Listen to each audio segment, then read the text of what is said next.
Well, the time has come. I've got to do something about these cylinders. Now, funny story, the whole time I've owned this front end loader, I have assumed that all of these cylinders have been taken apart, but these long ones have not. However, this is what I was talking about, how these blocks at the end are drilled and tapped for pipe threads, and there's an O-ring here and here. So the fluid is going in, turning a 90 and shooting out. And then this piston here is running with some packing and seals back and forth while the fluid is pushing one way or the other. So this is loose, that's good. It's the only one that'll actually move. And all of the C-clips in here are kind of stuck. So the time's come. I've got to work on this. I've got to get this hole here and this hole here clocked 90 degrees opposite each other for left and right side cylinders. So that way my short fitting will be on the inside of the tractor and the long, or the end fitting, I guess, will be on the top of the cylinders. So that's my plan.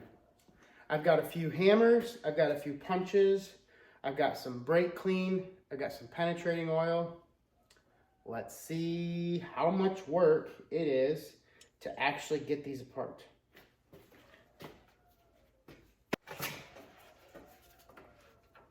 I'm going to start with a little PB blaster. See if I can let that soak a minute while I grab a punch. I've got a small prick punch. I've got a small ball peen hammer.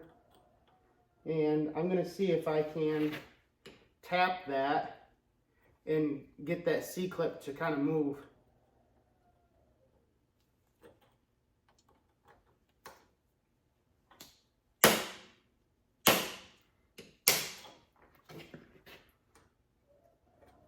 Nice. That really wasn't that hard.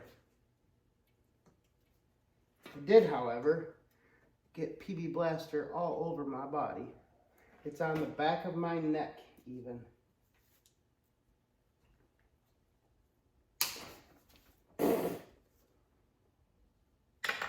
I've got brand new glasses. They're covered in oil. I literally picked them up today. All right, let's see if I can get this apart. There. That was simple. Now, this should come right out. Now, I can see though that this cylinder here has been damaged before. It's been pushed in. So instead of trying to force it out, what I'm going to do for now is just leave this side be. Hopefully I can just push it through the other side. I'm going to just go ahead and try this side dry. See what happens. If I have to get the PB Blaster out, I will.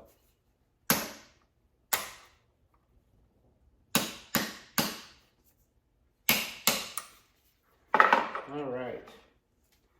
That wasn't terrible.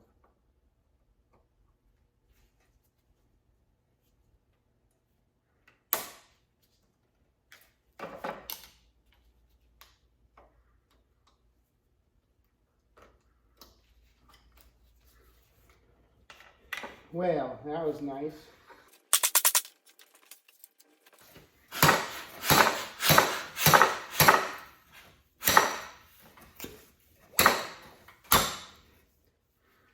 There. Now with any luck, the other side of that slug should just run right through that tube.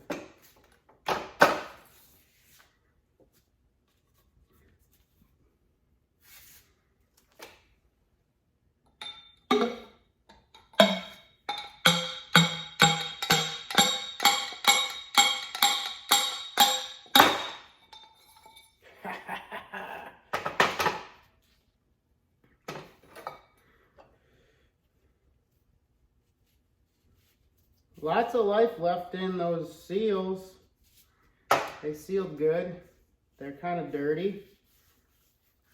Everything can go get cleaned up. I don't hate that. Let's see if the other one will come apart this easy. Now this doesn't necessarily matter. It's just a tube. But I should reference that impact. You can see that right there. That was enough to get it out of round. And that was what I was fighting. So this is going to be my short slug side. This is going to be my piston side. And this is the side that I'm going to have to clock 90 degrees one way or the other. For my own reference, I'm just going to tape that one off.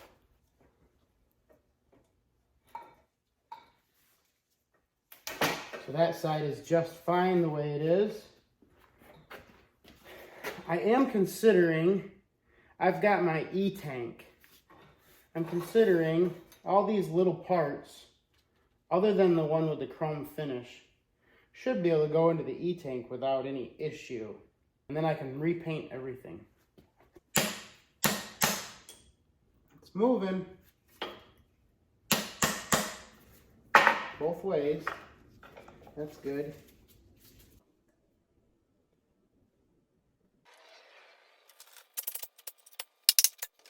We have been in luck this whole time. What could possibly go wrong? Seems to always be my famous last words. We're going to give it just a little tap of love juice. There.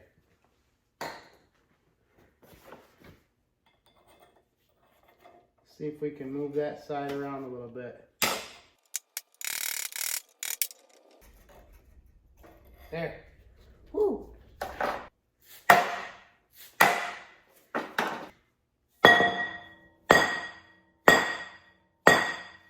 had to have one that would fight me, right?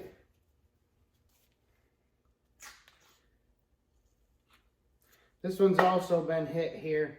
Makes me wonder if possibly it hit the loader frame at some point. Who knows?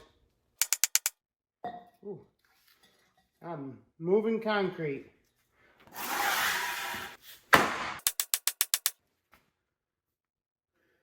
Oh, it has not moved a bit. You can see that body hole here. Nothing's moved. This didn't rust in place overnight. So don't expect it to move in 5 minutes, right?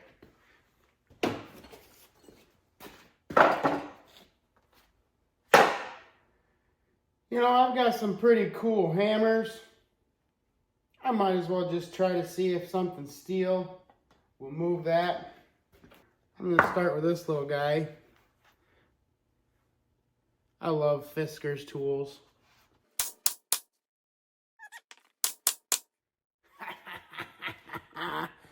Woo! It moved. It's pretty close to the end. It's like right there.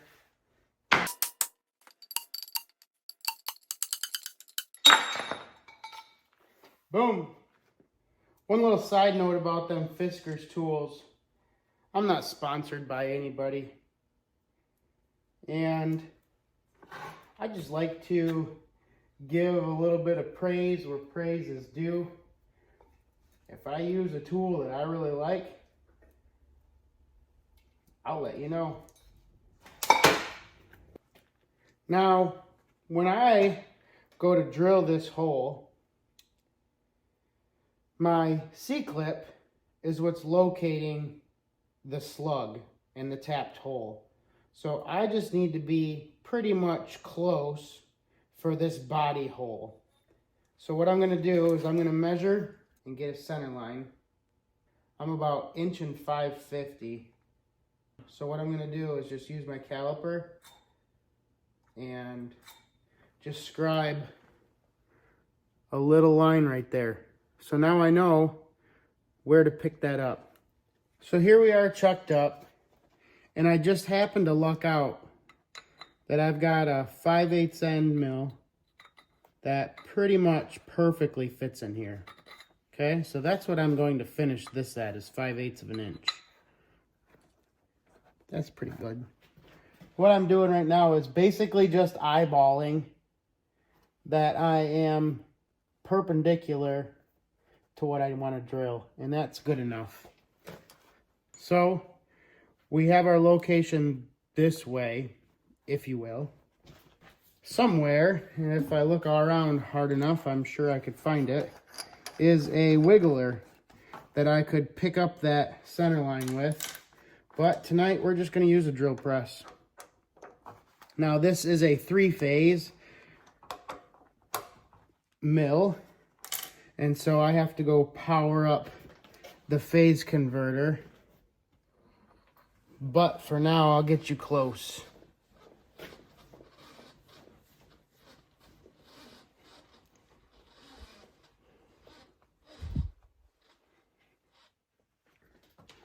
That's neutral. So I can just eyeball that my drill center line is on my scribed line. And I'm going to lock the table. All right, and now, same thing, I'm just eyeballing my y-axis. And that looks pretty good right there. So I'm going to go fire up the phase converter and see if we can drill some holes. Basically what I'm going to do is I'm going to go from this to about a 1/2 inch, and then I'm going to finish with this 5/8 end mill. I'm just going to plunge right down. Now with a 4-flute, you can't plunge a blind hole, but you can plunge a pre-drilled hole.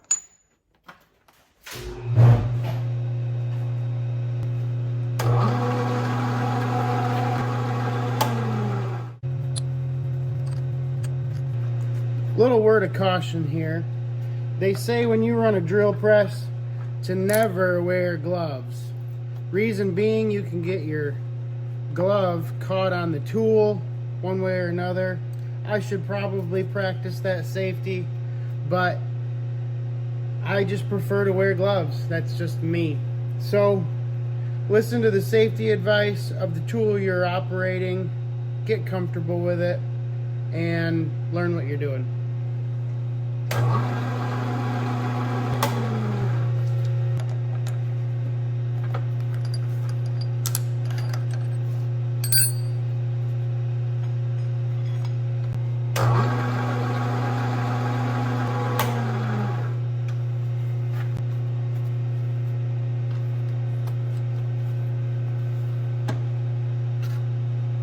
Now I was really hoping that by using this end mill here, I would be able to have no burr, but as you can see, I did end up with a little one.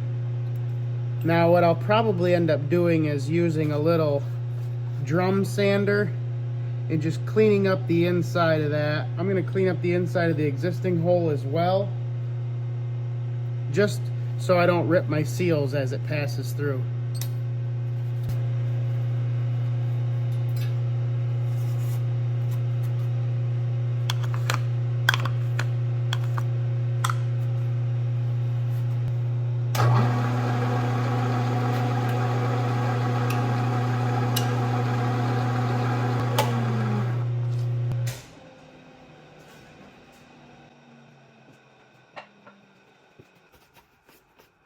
Well, this one ended up with a burr as well. And most likely, if I would have spent a little bit more time picking up the center of that tube, it might not have been the same way. But I noticed that I was milling on this side a little bit faster than I was milling on this side. So most likely I could have moved my y-axis a little bit this way. But like I said, this is a body hole. It's not that critical. It's good enough. And there we have it. Those are the two original holes, and opposite each other are the new ones.